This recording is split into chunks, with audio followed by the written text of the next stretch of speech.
Hello, we are live and direct from the Man Cave on the Lads It's Tottenham podcast. I'm the caller. Joining me tonight, I have two special guests for this review of the Manchester City game. And of course, I look forward to this weekend's match against the Brummies, Aston Villa. Introducing first, no idea what he weighs. Gur, how are you? All the way from the UAE. Yeah, I'm good, thanks. And no comment on the weight. Good. Yeah. Well, I was going to give you like a buffer style intro, but thought better of it in the end. One man who needs no introduction, formerly known as the Drinker. Now he's just James. James, how are you, sir? Grand. Had a nice day. A few lectures, a few pints. Can't complain. My cat wanted something, hence why I disappeared for the first 20 seconds. Yeah. Lectures from your dad or studious lectures? Studious lectures. Oh, there you go. They'll probably make more sense then. We should get straight into it. The redemption of Timo Werner. Tottenham Hotspur 2, Manchester City 1. We are their bogey club, and we did it again in the League Cup. We're going to get in. We're going to get into the game in a minute. First of all, I should say, if you're watching on YouTube or Twitter or X or whatever Musk has called it today, do give us a follow, lads. It's Tottenham is the Twitter handle, and that'll fill you in on everything when we're going live, what the lineup is, etc., when Gibbo remembers to update it. First, let's talk about this man and the result last night. Timo Werner coming good. James, go to you first. Your thoughts on the game? I mean, fantastic result, obviously. I thought we started very promisingly. And actually, the way we approached the game, I think was very impressive. I mean, the Goons wouldn't approach a game like that. They'd play with 6 centre-backs, wouldn't they? Especially the first goal, that was peak Ange ball, if you like. Very good play. Kulusevski especially, I thought was particularly impressive. And good finish from Timo for once. Hopefully it doesn't a lot of confidence, but in general, very happy with the performance. Gur, your thoughts? To echo James, really. I mean, I thought overall it was a very strong showing. Still a little frail at the back. I know we only conceded 1, but we still look like we have some work to do back there. Kulu just continues to be the player of the season so far. So just keep riding him until we can't. So, but was very chuffed with the result, and looking forward to Sunday a little more than I was last week. I read I actually wrote a little write-up on for a third-party website. I'll read it to you. Would you like to know my thoughts on the game? This is easy. So Spurs stuck with Ange's exciting, if slightly kamikaze tactics, and it played off with 2 stunning first-half goals. The team pressed high with far more energy than at Palace, while still looking dodgy at the back, to your point, Gur. Bizarrely, Timo couldn't hit a barn door. Werner opened the scoring with a great finish after a slick bit of build-up play from Kulu, who was superb all night. Pape added the second with a worldie from 20 yards. Sweet curling shot that left the keeper no chance. No shot when City turned the screw and got a goal back. Shocking defending, though. And Gray, we'll talk about this in a minute, looked a little bit lost at right back. Second half, poor finishing cost Spurs an easy win. We love doing it the hard way. 3 amazing chances squandered. A sitter missed from the pigeon. And Timo, back to being Timo, missing a one-on-one, blazing over the bar, left us hanging on for dear life at the end. Basuma saved the day with a superb goal line clearance when Vicario went AWOL. Couldn't ask for more, really. Into the next round and on the way to Wembley. Fair write-up, James? Yeah, I'd say so. I mean, hypothetically, if Son started ahead of Werner, he'd have probably scored 5. Maybe that's an interesting point. So the only thing I would say to that is I thought we lost threat when Werner came off the pitch because he's got the pace. And you see, Sonny this season, when I go to pretty much every game that I can get to, but all the home games certainly. He's not quick anymore. No, he definitely does lack in that department. A little like Kane over the past, 3 or 4 years, perhaps. He's more reliant on his positioning. The one thing I will massively give Timo Werner credit for is he has exceptional positioning. He's a bit like the German Raheem Sterling. His finishing isn't great, but he generally is in the right positions and he's quick enough and he makes the right runs that he brings other players out of position and creates space for his fellow teammates. Even if his finishing personally isn't that great, he does create that space and that opportunity for players. And obviously he is a threat because he is rapid. A little bit like Brennan Johnson in certain ways, but I think Timo is a lot more confident to run with the ball than Brennan Johnson is. And I mean, it's easy to say if you put Son in the positions Timo got in, Son definitely scores those, I think. Yeah. But do those opportunities occur if Son is playing as opposed to Timo? Perhaps not, because he can't get in those same positions due to his pace disparity. I suppose, and that's my thought, Ger, I'll come to you on this. Werner has looked, I mean, like James has said, he's always in the right place. It's his finishing that's the issue. But he does create teams problems that Son just hasn't this season. And look, I love Son to bits. He's a club legend. He's done a great job for us over many, many years. But in this system, he doesn't, he can't really beat a man consistently. He doesn't offer pace on the break. Is there if Timo's fit, which obviously he came off injured, and when Angie's presser, he sort of said, well, he's a bit sore. He might make the weekend. He might not. Is there an argument to say that he should be starting ahead of Son? And I know a lot of people will say that's ridiculous, but I do think he gives teams a little bit more to worry about than Son these days. I mean, I think it's less ridiculous than it should be. But I mean, if Son's fit to give you 60, you have to start Son. I mean, Son. I mean, especially just based on his record against Villa alone, you start Son. But yeah, Werner offers something that Son doesn't, that Johnson doesn't, that Dom doesn't. He's the second fastest player on Spurs. He clocked right behind Van de Ven, right? I mean, his football intelligence is actually very high. Like, he makes the right runs, he drops into the right spaces. It's just that if he has to think about it, that's when it seems to mess up for him, right? His finish was just, he didn't have to think. It's coming, open my butt, hit it. Perfect. It was instinctive. Brilliant. Yeah. Great. A lot like Richarlison, if he has to think about it, it's not happening for him. If he just sweeps in those first-time crosses from Johnson, he'll bag you 8 goals a month. It's just that, unfortunately, most of the time, he's got a bit more time. So that's where. But if Son's fit, you've got to start Son. I think the best finisher. I think Son is our best player in terms of his technical ability, but you almost have to compensate for his physical decline a little bit. A little bit like when Real Madrid under Zidane still had Ronaldo playing up front. And the whole team was basically geared around saying to Ronaldo, you don't have to do the hard running. Benzema will do that for you. Save yourself for the key moments. And the issue is, I think, Ange isn't going to do that sort of thing for Son. So Son can often look a little bit out of the game, even though I think he is a game changer for us. I think he is actually probably better for us as a 9, solely because I don't think he's great about staying wide position. I think he's better more central.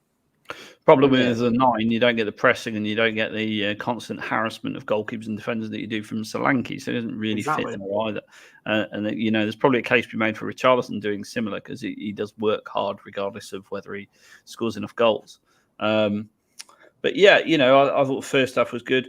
Gray was a big worry for me at right back. He got skinned left, right, and centre. Now I'm going to pretext this by saying the lad is only young. So I get he's got to learn, he's got to get first team football in the belt.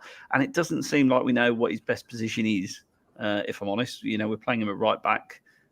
He's played in the middle a bit. He's played at centre back. Archie Gray. James, your views on his performance? I mean, he's 18, 17, 18. He's younger than me. He's a few years younger than me, right? So, he looks like he's the age at which I would be saying you're a bit young for me in a nightclub, right? And we were playing against probably the best team in the country. He struggles. Ultimately, he struggled. He looked a bit out of his depth. And that is obviously a concern, but I don't think it necessarily is a huge worry. He's very young. He looks a little bit out of his depth. I'm surprised Ange didn't take him off, to be honest. I'd have hooked him a little bit. Yeah, I think that was possibly a failure on Ange's part because he looked like he was struggling, and that's not going to help his confidence. But he didn't cost us in the end, so it wasn't that terrible, was it? And I don't think we should look at this game and use that to judge his ability or his character or anything. But just to say he struggled in this one game, he's very young. It is what it is. Move on. Yeah. City did play a weakened team. So, if he's struggling against, second string City, it would be a concern if he's up against the full team.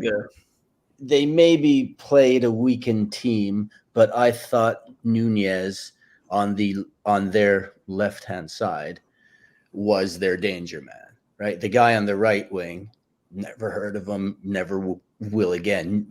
Nunez, you've heard of. They spent big money on him, so he walks into most teams. So I think Gray was up against their you take out Foden, Nunez was their big man.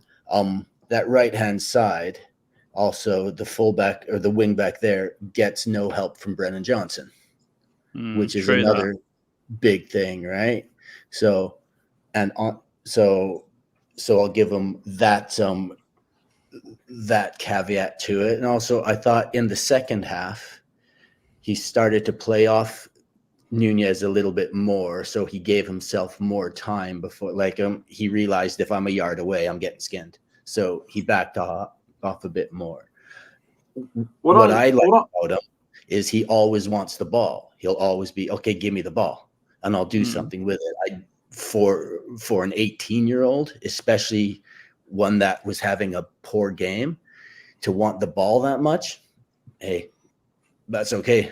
That's good in my books. But defensively, he needs work. I don't think he's a right back, but I don't see him every day in training. So, James, I mean, for me, that's the kind of game where I think Jed Spence. Is he injured? Yeah, he's just coming back to fitness. Oh, okay. My bad. I can't see him starting in the Europa League next week, so fair enough. You play Gray against City. I hope he doesn't play in Turkey next week. I don't know. He wasn't appalling. He wasn't to the levels of terrible where it's worth talking about, but he wasn't great either. To me, he very much looks like not an Ange 6. He looks like the kind of 6 who needs a 6 next to him, but in that position, he can be very progressive. He is quite good at progressing the ball forward, both in terms of his passing and his dribbling. I'll give him that in particular. And obviously, if you want someone to invert, I don't think he's terrible at that, but I think he's quite a positional player at the moment. And because he's so young, he's obviously at the stage where you need to develop him. And maybe he'll be a midfielder, maybe he'll be a right back, left back, whatever. But I don't think difficult games like this are necessarily bad for him because it's going to give him a lot of learning opportunities. I sound like Ange Postecoglou. Well, you sound like him actually on his Instagram. I think he put out a message sort of saying, I'm learning kind of thing, which is fair enough. I'm not sure that I think that Stuart raises a fair point. He's worth 8 to 10 million tops. Who's sanctioned his signing? I'd imagine Daniel Levy, which would be very strange for him to sanction £40 million on a 18-year-old. But there you go. Maybe he's drunk.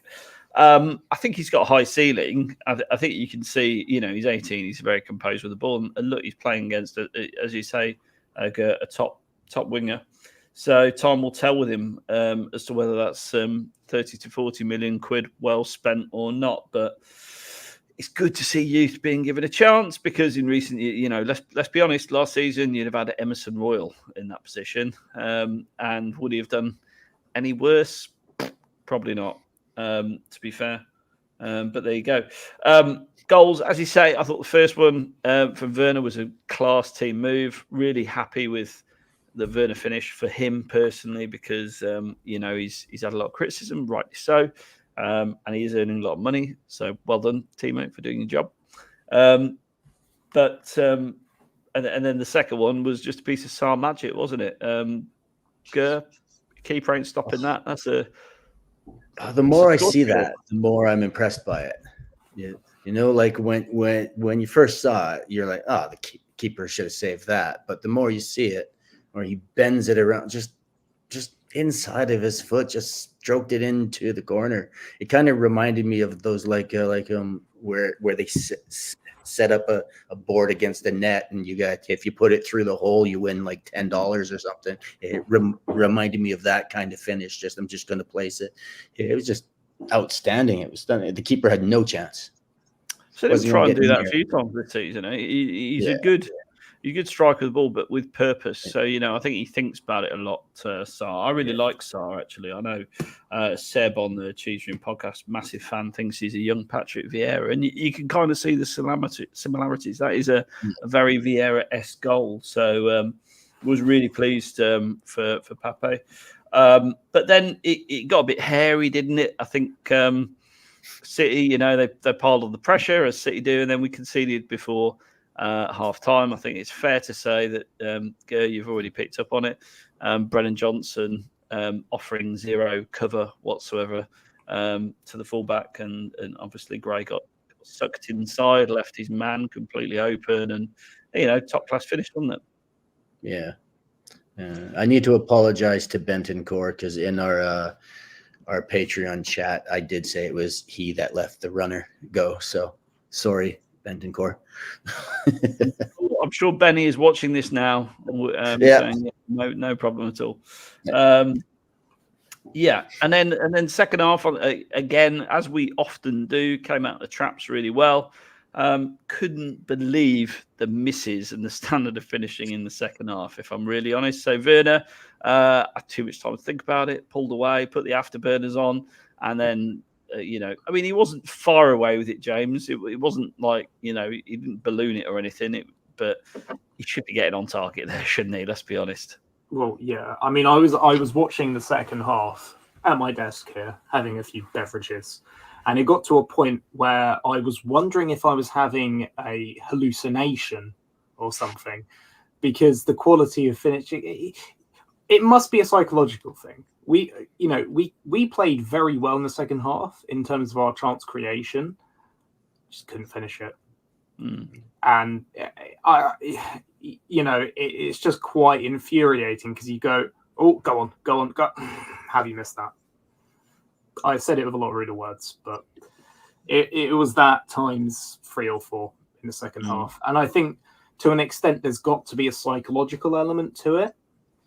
But we just don't seem to be able to beat that. Just generally, not just Werner, for example. I think it's a lot of players of the club that there's this psychological block almost that comes about in times. Like, particularly towards the end of second half, we psychologically looked like we'd given up a bit. Not given up, but looked like we were a bit lost. And that's why we took our foot off.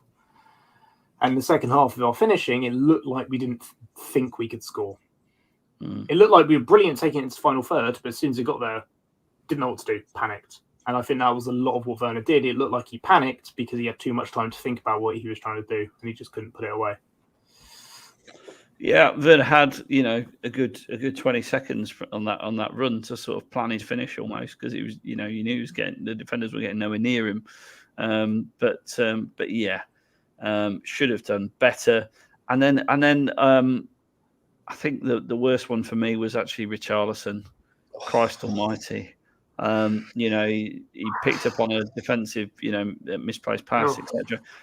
And I mean, Billy Basic just hit into just stroke into the corner, Pigeon. What are you doing? Passed it to the keeper. Literally passed it to the keeper. I mean, he knew it. I'm sure he doesn't need me to tell him how to finish. But if he needs some coaching, I'm more than happy to step in there. But you can't be putting that in the corner, haven't you, Ger? I mean, the simplest of simple chances is what 8-9 yards out. I can't even legislate. Brazil's number 9. You expect Brazil's number 9 to be able to pick a corner. I see John saying, he'd been better using the outside of his right foot. Yeah, maybe, but just put it in the corner. Use your left foot, your right foot. Doesn't matter which one. Yeah, I'd like one of those chances to fall to Dom. I think Dom needs a chance like that. I mean, he's busting his butt all over the pitch. We'll probably come to Dom later, but yeah, that Richarlison thing is just like, yeah, just get your head up. The keeper was already on his knees basically, and he's just like, I could stroke it in the left post, I could stroke it in the right post. I'll put it right at him. Yeah, it was so frustrating. And I think on James's point, where we always look a little susceptible at the end, I think the players might be like 99% of the Spurs fans is like, we should have scored 5. We're going to do something stupid and we're going to end up giving a goal away. I think that's what the players, it looks like that's what they're thinking at times late in the game. Let us know in the chat. Let us know in the chat. If anyone was confident at 2-1, let us know, because you're a liar.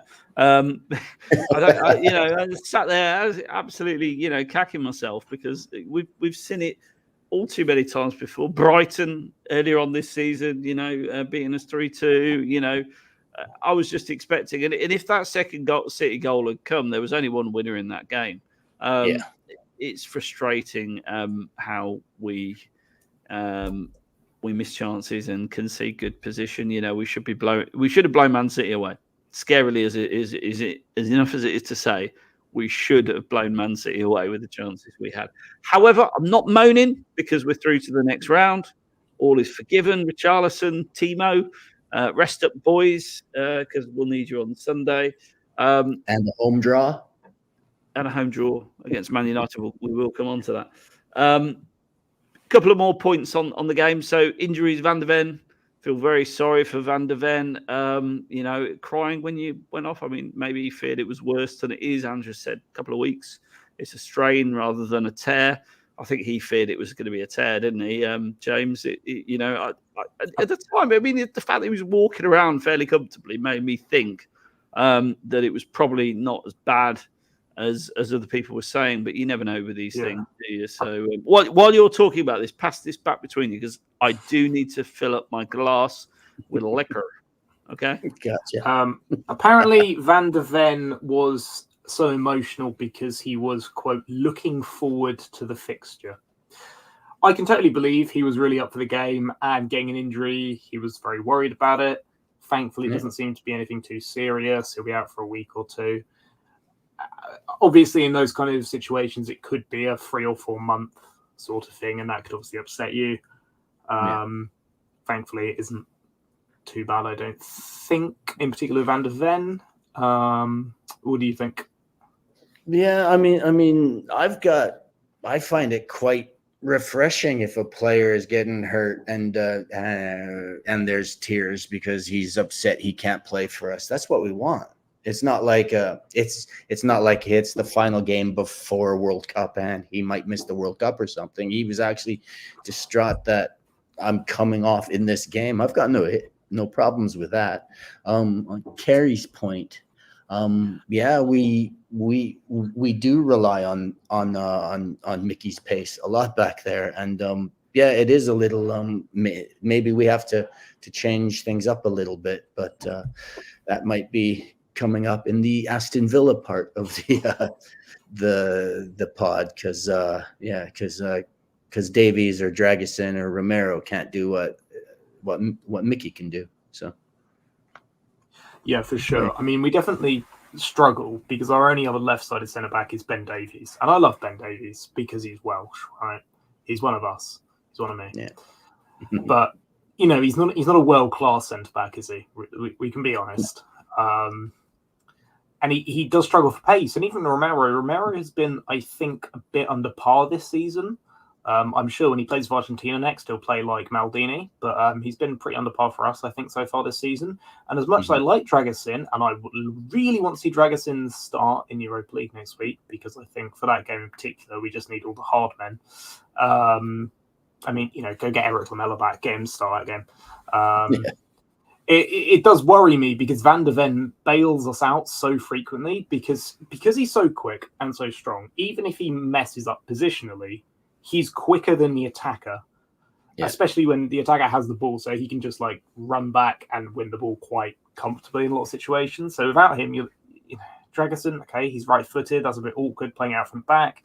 Ben Davies, okay, he's not a bad defender, but he's certainly not a high-line defender. He's a sit-back and defend kind of guy.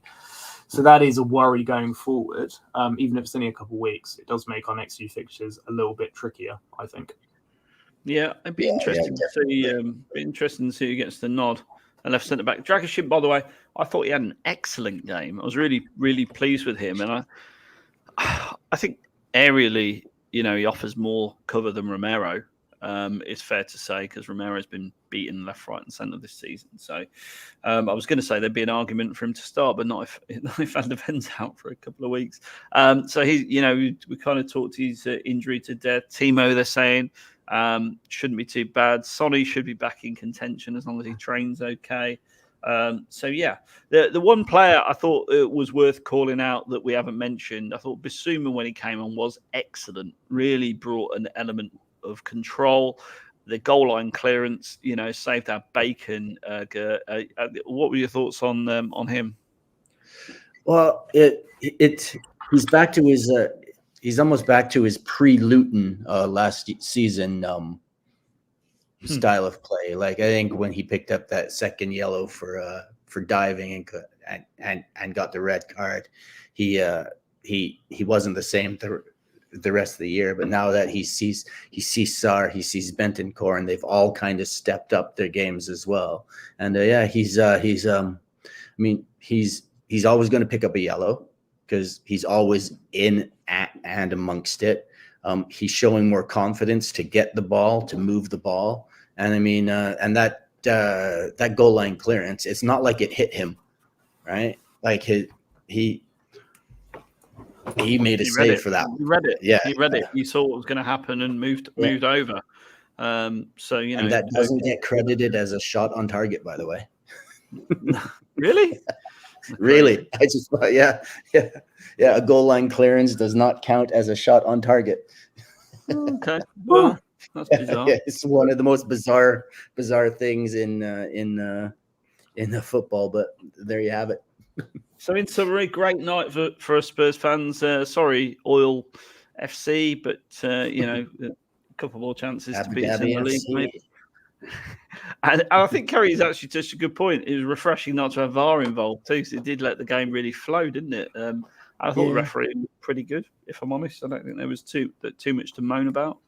But there we go. Moving onwards and upwards, and we look to this Sunday's fixture against the Brummies, Aston Villa. So, they're going well, aren't they? Your thoughts on Villa so far this season, James? They're doing the business in the Champions League. Well done, doing your bit for the coefficient. And, Premier League in fourth place in the table, looking pretty good. Unai Emery's done a great job, hasn't he? It reminds me a little bit of Newcastle when they were in the Champions League. They're overperforming, and at some point they will collapse and then start to perform at their natural level, which is probably like seventh or something, right? Like, I don't think they're anywhere near as good as they're actually performing. I mean, yeah, you beat Bayern Munich, well done, but I mean, their manager's terrible, so what do you expect, right? Employed a guy who Vincent Kompany's achieved nothing. Sorry. Fair play, you beat them at home. Harry Kane probably should have scored 3 in that game. I'm being too harsh to Aston Villa.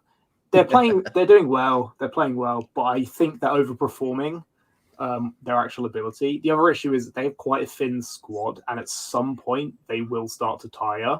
We said that last season, though, James. You know, But they're in the and Champions maybe- League this season. It's a different ballpark.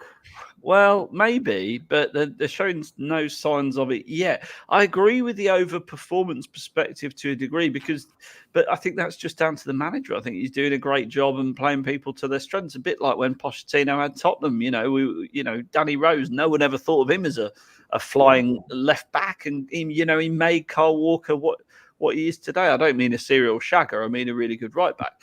But if you have a look at last season, this was the Spurs side that lost 2-1, also in November.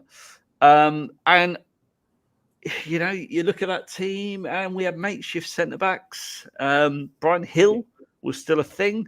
And GLC was our best player on the pitch that day. It should be a very different team this time out, shouldn't it, Go? It should be, but let's also remember in this match we should have been 4 or 5 up. We wasted so many chances.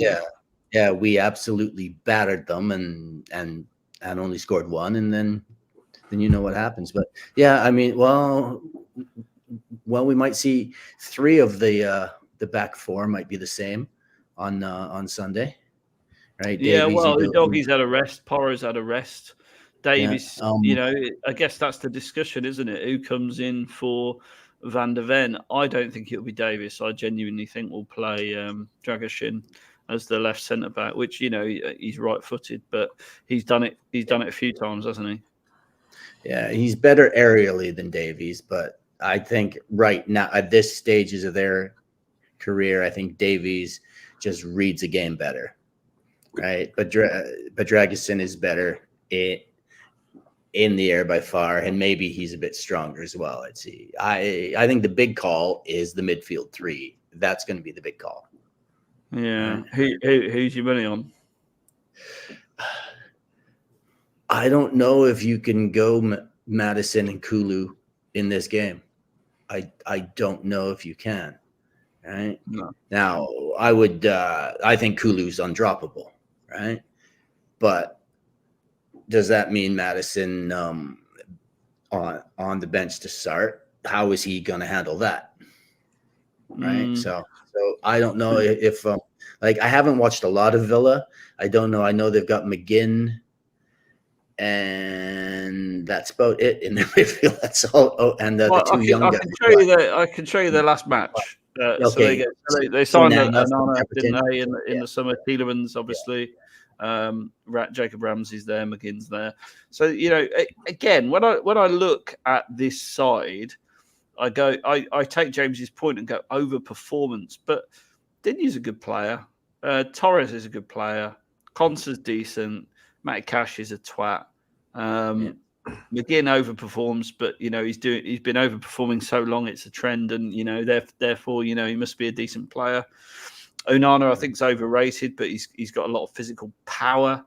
Tielemans is hot and cold for me. Jacob Ramsey, he's all right. Rodgers, I'll confess, I don't know much about Rodgers. And Ollie Watkins is class. I mean, they also, they do have guys like Ross Barkley, who weirdly played in the Champions League and looked all right for them. The thing I'll say about Villa is... Ross Barkley's injured, though. He's their only guaranteed miss. The thing I'll say about Villa is their manager, Emery, he's like the Spanish Tuchel, in the sense that pretty much no matter what we do, he will have read what we're planning to do. And it's not like Ange Postecoglou changes what he does very often. So he will have a game plan. They will have a game plan. They will know what we're doing, and they will have a plan to stop it. Even if we have technically better players, and I do think we have a talent disparity. I think we have a talent disparity against most teams in the league by like 2 or 3. They'll know a lot more about what we're doing than what they're doing. And you look at that midfield and you think, yeah, that's going to be a significant physical battle. And the other thing you have to worry about is on Thursday, we're playing in Turkey in a very hostile atmosphere. So you almost think, do you want to start Bissouma Bentancur just to win that physical battle? But then our hamstrings, our ability to be creative. Kulusevski has to start, but you think Kulusevski probably also has to start in the Europa League. Does Maddison start in the Europa League? It is a difficult question because these are two massive games, and we've just had in quote unquote the easy fixture. The only thing I'd say is, James, we're in a very commanding position in the Europa League. I mean, dare I say it, we can afford to lose that game, and probably this needs to be the priority for me. For sure, but I mean, will Ange see it like that? I think John's spot on. Physically strong midfield. We need Sarr and possibly Bissouma to start the game. I'm not sure what that would look like. Bissouma maybe in the 6. Maybe leave Bentancur on the bench, and then you have Sarr and Maddison, or Sarr and Kulusevski. I would say Sarr and Kulusevski on form for me. But yeah, it's an interesting one. Go on then. I'll let both of you predict Ange. Stuart makes a good point as well. If Ange plays a high line without Mickey van der Ven, Emery will win easily. I like the way he said Emery will win easily and not Villa, and I agree with you. It's a worry. Ollie Watkins' pace. They've also got. Is it? No, they've got the super sub, John Duran. Duran, yeah, he's Duran. He's playing well at the moment, and bagging in the goals left, right, and centre. And I think he won the game for him against Munich, didn't he? So they've got some threats, but I think Ollie Watkins' pace without Van der Ven in the side, playing a high line, I absolutely hear Stuart. It's a concern. So go on then, both of you. Go first. Who would you pick? Give us your Tottenham 11. Oh, okay. Fraser Forster on the bench. Vicario in goal.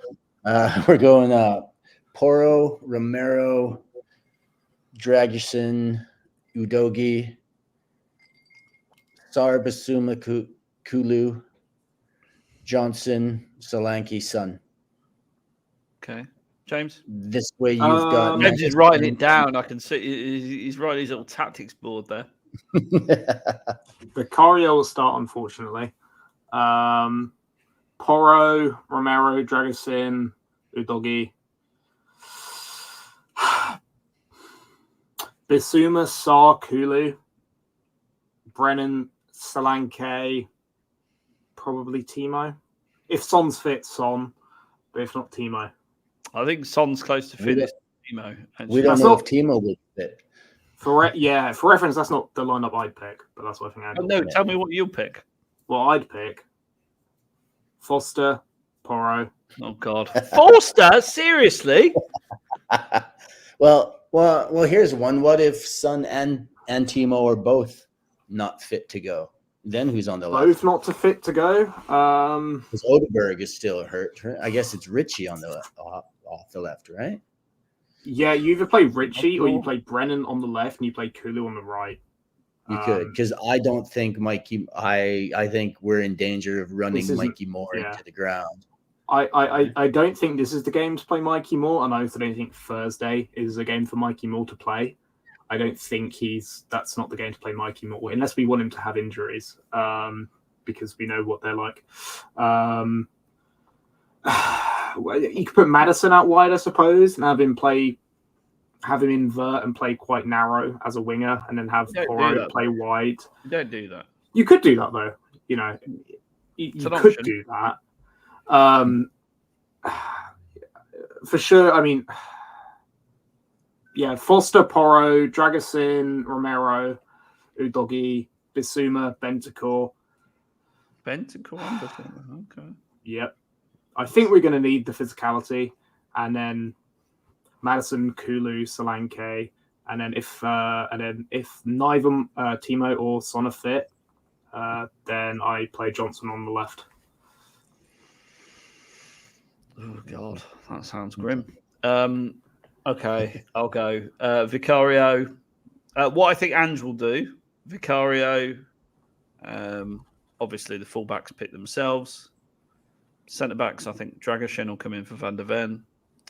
Midfield, I do think he'll play Sarr and Bissouma, and Kulu. And I think on the left it'll be Son. I think it's pretty sure Son's going to start. If I'm being really honest, I think he could have made it midweek, but they just didn't want to risk him at all. You'll have Solanke and then Brennan Johnson. But My curveball would be, and a lot of people will say you're mental. If I could say that in a less Ricky Gervais way, mental, that'd be good. But I would be tempted to drop Brennan Johnson to the bench and have him as an impact sub, put Kulusevski on the right for his work rate and defensive cover, and have Maddison in. That way you accommodate Kulu and Maddison in their natural roles, because Kulu is a wide right originally. But you get his work rate and cover down the right, which, the problem with Brennan Johnson, one of the problems with Brennan Johnson is that and you called it out earlier, he just doesn't give you any coverage at the back. Whereas Kulu absolutely works his nuts off for 90 minutes and will give you that coverage on the right. So, I know he's playing brilliantly in the middle of the park, but you could just get him to drift in. So from that perspective, to me, that makes more sense, because the problem I have with Brennan is he just doesn't give you enough cover. I don't think Ange will do that, because Brennan Johnson is his prodigal son, and he will play him regardless. Is Ange Postecoglou secretly Welsh? He might be. He must be. That's why he loves Brennan Johnson so much. Bolada. But I would do that, because it gives you the cover of Kulu for the right back position, and it allows you to accommodate Maddison to unlock the defence. I would do that, because if the Villa lineup from their last league game is Jacob Ramsey is on the left side, and he's got pace. He runs at defenders. Porro is going to be busy in for a game, right? So yeah, he'll need the cover. He'll need somebody to come back and help him out. Dinger likes to get forward as well. Yeah. So, I think it just gives you a lot of options, doesn't it? And then in midfield, really the physical battles are going to be Onana versus Bissouma. And I think Sarr would pocket Tielemans, if I'm being really honest. I think he wouldn't have a problem with Tielemans at all. Keep him quiet. But they've got a lot of work rate in their midfield, and that's where stereotypically games are won and lost is midfield. We've got to win those battles, and I think you need a little bit more. Johnson to me is a luxury player a little bit, because going forward he gives you pace, he gives you a good option. He's a great option from the bench, but I think as a starting player, if he doesn't work on the defensive side of the game, for me, he doesn't get in. And I know he's been on a hot streak, yada yada yada. It's all after I give his dad a bit of a talking to. I do believe that you need that. I do believe that you need that. So it'll be interesting to see which 11 he picks. I'll be probably making my way to the stadium when the teams are announced. I normally am. There's the league table at the moment. So we're on 30 points, we're on 18 points. A golden opportunity to go within 2 of them if we win. So that would be nice. And if you look at their form, excuse me.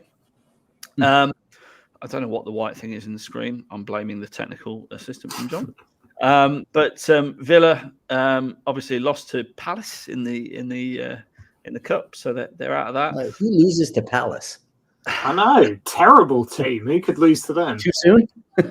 Only drew with Bournemouth, beat Fulham, and drew with a terrible Man United team, and then drew with Ipswich. So actually, if you look at league form, and this is where we should take a little bit of hope. If you look at their recent matches, drawn with Ipswich, right? Drawn with a very poor Man United Ten Hag team, beaten Fulham, who are shite, and drawn with Bournemouth, who are also not very good as well, and then lost to Palace. No, they still picked up one more point against Bournemouth than Arsenal did. True that. Wait. Caller, bring up the league table again for a second, please. Yeah, I mean, we've scored more and allowed fewer than we've scored more and conceded less. And we're 5 points behind. Granted, there's only 3 goals in it, but yeah. Well, still. Yeah, I mean, it's out there. It's out there. And of course, our form is patchy. Basically, if you play us at home, we're probably going to beat you. If you play us, at our place, at your place, we're probably going to give you the game. So, a really disappointing result for Palace. And I think, look, we should go into this game on a high, just beat Man City, who've not been beaten in the previous 50 games, which is pretty impressive, regardless of what team they put out. And then, they've got something to prove in the league after being beaten by Palace. So, again, you look at our home games, apart from the Arsenal result, we've been good. We've been good. We should take encouragement.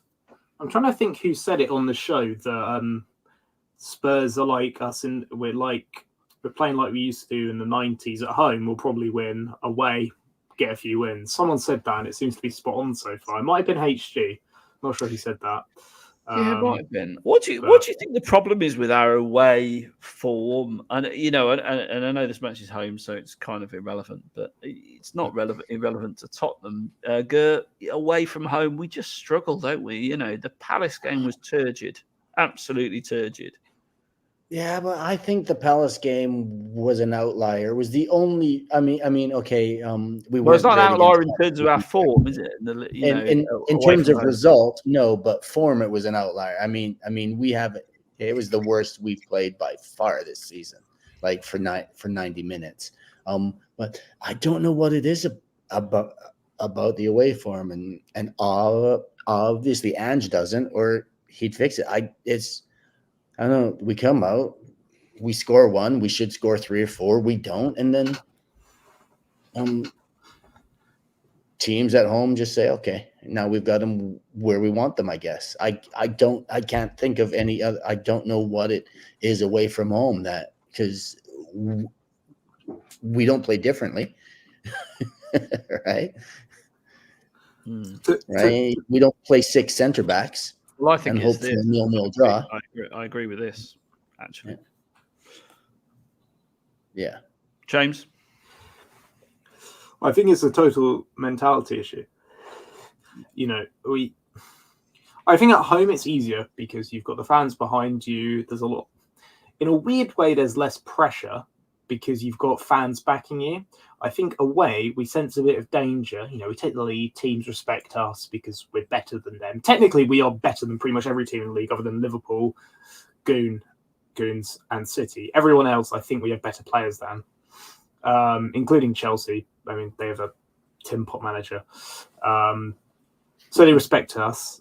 We take the lead, we get in, we have a lot of chances, and then we don't kill the game. And other teams go, "Oh, we have a chance here." And then at half time, they go, "Look, here's what they're doing. There's errors here. You guys can exploit this."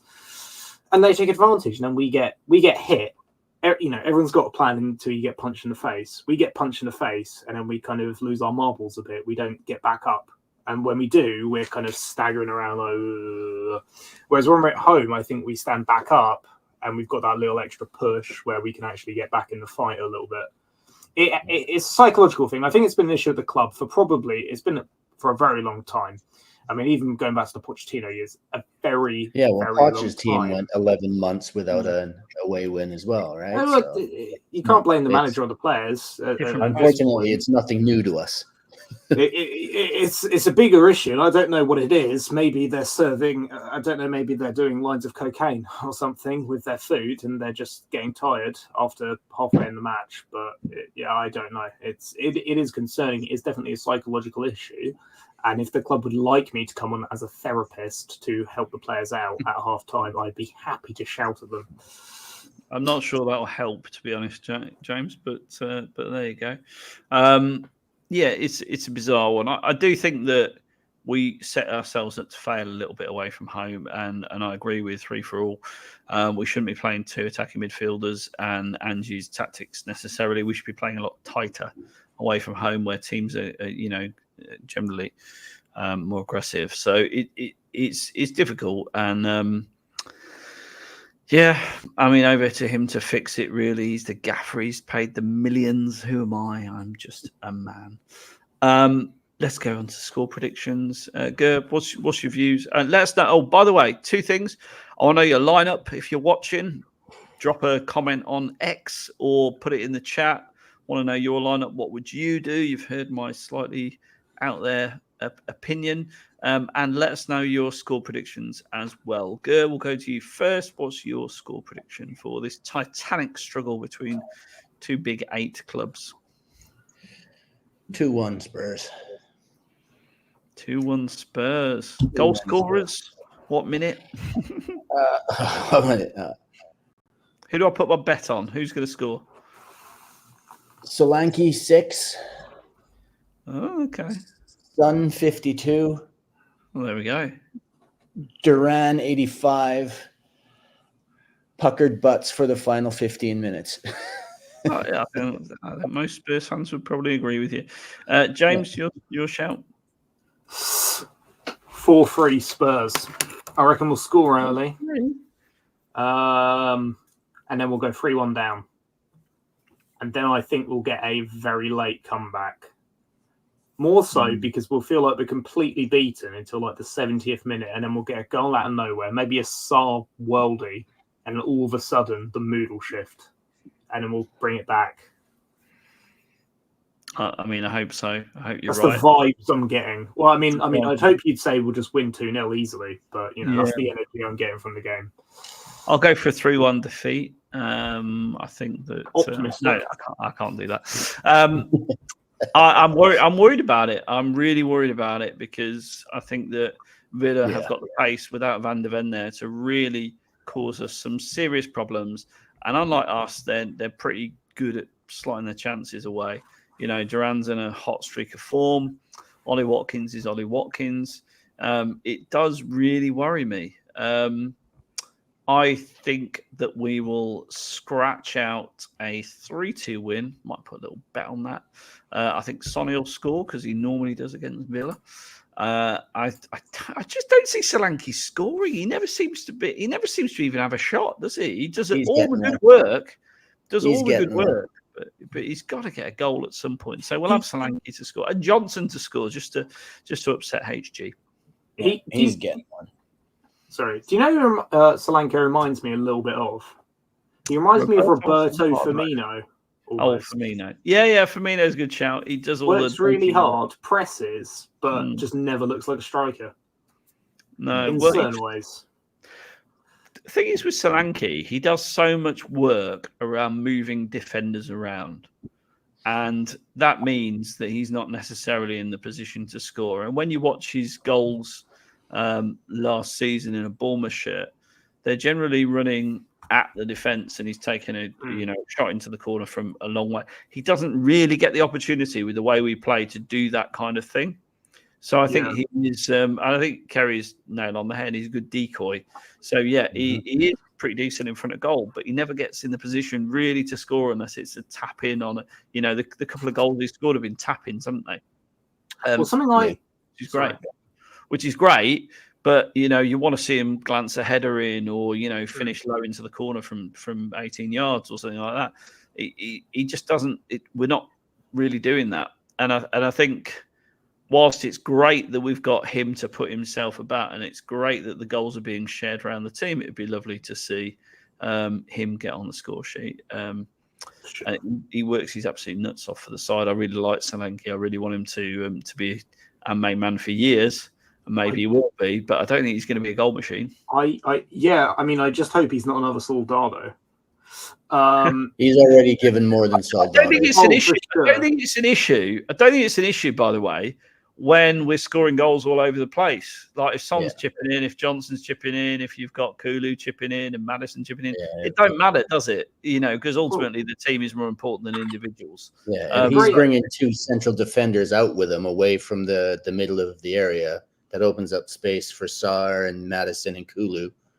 I'm fine with that, and he'll be fine with that. Matty Cash is going to get a good reception, isn't he? I think that's absolutely. I mean, I'd say. Well, Benny can do it if he gets his 6-game ban beforehand, and we're up by 4. Then I'm all for Benny leaving. On Cash. His ban will only be international games. I mean, I think he needs to start in No, Europe. it won't. Well, Premier League games. Well, they're arguing right now whether it was international or FA. He was in a gray period. Yeah. My opinion is Bentancur did nothing wrong. So, but that's my opinion. I mean, if you look at Solanke cannot score a lot of goals, but still be a massive contribution. Yeah. Didier Drogba, right? Shame he played for them lot. He scored lots of goals. He only scored like 20 goals in one season. He never scored that many goals. Statistically, if you look at him, never scored that many goals. He won the Golden Boot with 29. He only scored like above 15 goals twice, I think. I'm obviously- fact checking it now. Okay. He won the Golden Boot Chelsea. with 29 goals How many season. seasons did he score more than 20 in? I think it's only 2. I think he scored 20 It's once and really- 29 once, but point- most of his goals came in finals, so Yeah, the point being more so that his contribution to the team was in everything he did other than scoring. He had plenty of seasons where he didn't score an insane quantity of goals and still contributed. And I mean, ultimately, if Solanke is contributing to the team without scoring a lot of goals, but then he scores 2 goals in the semi-final, who cares, right? You can still contribute massively without scoring a lot. Yeah, no, all right. I'll take your point. He did have a season where he scored 29. He also had a season where he scored 20. And then apart from that, it was like 10 Yeah. season. Generally, he wasn't prolific, but he scored important goals, and his contribution to the team was in work rate and other areas in terms of hold-up play, which is ultimately what Solanke does for us. And I'm sure if he stays with us for like 7 or 8 years, he probably will have a prolific season. But even if he doesn't, if he's working in those other areas, he still is a massive contributor, much like Firmino was for Liverpool. Never scored many goals for Liverpool. But ultimately, you have to find the other guys who are going to score goals for you. And as much as I love Brennan Johnson, you're not Willie Salah, are you? So, like, where are the goals going to come from? Kerry, I'll answer this. Why do people slate Werner but not Solanke? Because Solanke doesn't miss chances, actually, and Werner does. That's the difference. There you go. Which brings us to our final topic of conversation. So Glenn Hoddle's been sticking his rather large spoon in the stirring pot and saying, let's be honest, Daniel would have sacked himself if he had the record that he has with failed managers, and I don't believe football is the number one priority. James, why do you think Hoddle's come out and said that now all of a sudden? I don't know. I'm not really interested in what geriatric or ex-football players have. Whoa, you're talking about possibly the greatest player to ever play for Spurs, or one of. Gascoigne, but different conversation. Harry Kane, Gareth Bale. Okay, I'll ask you a different question. What have Gazza and Hoddle got in common? Probably both been refused tickets. Both English, yeah. I mean, there is a definite point. I mean, I just don't. I'm not really interested in what ex-professional football players have to say about things. Generally, like, okay, you're good at football doesn't mean you know anything about like anything else. Anywho, I don't know. Like, yes, you can certainly make the argument that there has been a failure at Spurs at the board level, which fundamentally there has been. I mean, if you're talking about a football club, the famous quote goes, "There used to be a football club over there," and I think that very much rings true over the past 20 or 30 years. You could equally say, I mean, we hired Jose Mourinho, Antonio Conte, and Antonio Conte's with a side top of the league. I mean, it seems Antonio Conte just has the cheat code for Italian football. I think in a lot of ways, I think Levy got quite lucky with Pochettino. I don't think he thought Pochettino would be anywhere near as good as he thought he would be. There is certainly a degree of... There's a term in... I'm not going to say who said it, but there is an almost fetishization of consumerism within Spurs. We seem to... Spurs as a club seem to have this obsession with rampant commercialism as opposed to treating it as a football club. So I can definitely say why you can see that as a failure, but equally, I mean, it's a business and we have invested a lot of money, and you could argue it's been spent very poorly because it has been. I mean, we spent 60 million on Tongi and Dombele, but like, you know, where does the buck end, right? Manager, Levy, I don't know who has the ultimate decision in these conversations. I don't really care, to be honest. There we go. It was a very long way of saying you don't care. Gert, Hoddle for you, club legend? Well, I mean, yeah, you can't deny what the man did on a football pitch. I mean, how he only had 52 caps for England is never mind. But maybe he's hanging out with Jamie Redknapp, and he's just trying to take some pressure off of poor Jamie or whatnot. But yeah, I mean, he's echoing stuff that many voices have said in the past, right? And a lot of people would be like, yeah, I mean, how many managers have we had under Daniel Levy? A lot. Was it 15, 14, 100. 15? I mean that doesn't sound like good business practice now, does it? I mean, yeah, he probably would if he could look down on the guy hiring managers and say, yeah, you're not doing a good job. He would get rid of himself, but he can't, so, or he won't, because it will all sort itself out when Staveley buys the club. So don't worry about that. If you're watching on X, we would love you to get over to our YouTube channel. We would love you if you're on YouTube to hit the like and subscribe button.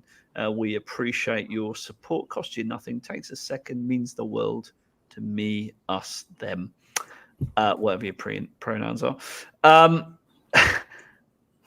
Ger, thanks very much for coming on. Pleasure, and I'm glad you predicted a win for Spurs. What time is it now in the UAE? It is 2 a.m. Wow, and I'm up in 5 hours. Oh, well, we doubly appreciate your support for coming on tonight. Hey, no worries, man. Anytime. Happy to do it. James, not so late for you, but thanks for coming on. No worries. Love to come on and chat about Spurs. Nice to have a nice relaxing evening for a break. And been grand. And of course, rampant consumerism being brought into the conversation is always up your alley. Right, I'll be the caller. I'll see you at the Tottenham Hotspur Stadium on Sunday. We're going to win. We're going to stuff the Brummies. And in the meantime, there's only one thing left to say. Call you Spurs! Come on, you Spurs!